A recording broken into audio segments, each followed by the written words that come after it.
Hello लोगोफोर, दिनै बे गोदान मोनसे भिडिअनि गेजेरजों नोंथांमोनखौ गासैखौबो बरायहरबाय।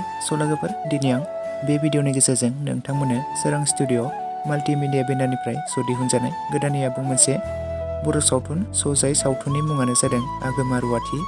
बे आगोमा रुवाथि मुंनि आबुं बर' सावथुनावनो गाहायै फाव खालामनायखौ नुनो मोन्दों दिनेश, अनसुमै बर', उत्तम निरिबिलि, कनकसा दशरथ आरो लोगोसे गोबां फाव खालामगिरिफ्रा बे सावथुनाव फावखौ खालामदों।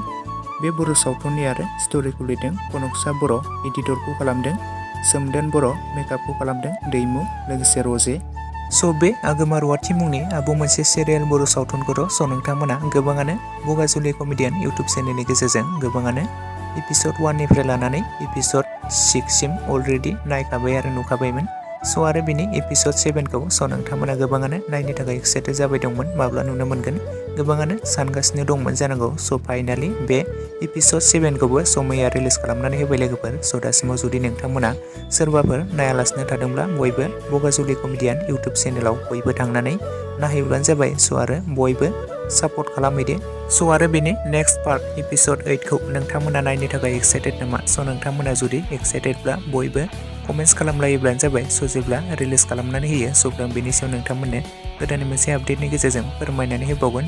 बे एपिसड 8खौबो बगाजुलि कमेडियान इउटुब चेनेलनि गेजेरजोंनो नोंथांमोना थाबैनो नुनो मोनगोन। बे साननैसोनि गेजेरावनो नोंथांमोना थाबैनो नुनो मोनगोन लोगोफोर। नोंथांमोना बयबो नायनो थाखाय बे साननैसोखौ नेनानै बयबो थाथ'लायोब्लानो जाबाय। जेब्ला रिलिज खालामनानै होयो अब्ला आं बेनि सायाव फिन गोदानै मोनसे आपडेटनि गेजेरजों फोरमायनानै होबावगोन। आरो सोर नोंथांमोना बे आगोमा रुवाथि मुंनि आबुं मोनसे सिरियाल बर' सावथुनखौ एपिसड 1निफ्राय लानानै एपिसड 7 सिमाव माबायदि मोनखो बयबो कमेन्ट्स खालामलायोब्लानो जाबाय। बे सिरियाल बर' सावथुनखौ नायनानै माबोरै मोनखो आरो माबायदि जादों बयबो कमेन्ट्स खालामदो। आरो बेनि एपिसड 8खौ नोंथांमोना बयबो नायनो थाखाय नेनानै थाथ'लायदो।